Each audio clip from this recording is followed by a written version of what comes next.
जर समोरच्या भागाला आरीवरच्या ह्याचे मण्याची डिझाईन आली ना तर बघा ती पुढचा पार्ट कसा कटिंग करायचा होती. तर हे बघा मी अशी ही साईड अशी ठेवून घेते हे आणि हे दुसऱ्या साईड अशी ठेवून घेते कारण आपल्याला 2 भाग काढावे लागणार आहे.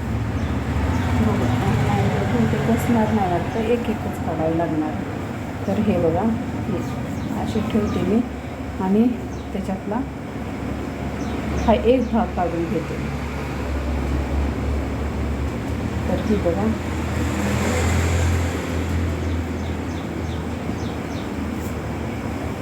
हा पार्ट मी इथं बसवलेला आहे.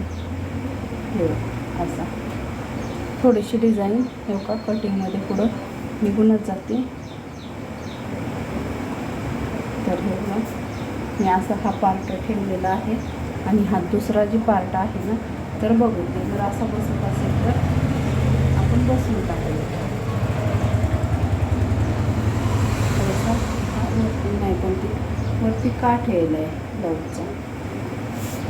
तर बघू खालच्या साईडला हे बघा खालच्या साईडला ॲडजस्ट होतं हे ह्या साईडला हा भाग ॲडजस्ट होतो. मी काय करते ते वरती ओढून घेते ब्लाऊज म्हणजे दोन्ही पार्ट मला व्यवस्थित कटिंग करता येते. तर हे बघा थोडंसं अलगद अलीकडे ओढून घेते हे वरती घेते म्हणजे दोन्ही पार्ट मला व्यवस्थित मिळते. तर हे बघा आपण कटिंग करून घेऊ.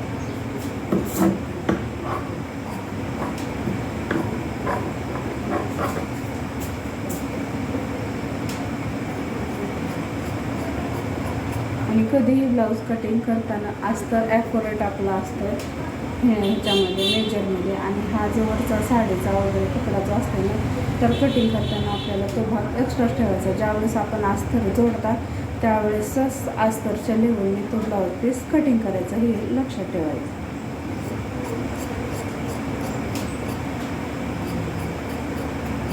तर हे बघा मी अस्तरच्या बाजूला निदान पाव इंच तरी ना एक्स्ट्रा साईडला ठेवलेला आहे. ज्यावेळेस मी अस्तर जोडे पूर्ण करणार आणि नंतरच मग तुम्ही कटिंग करणार. आता हा दुसरा भाग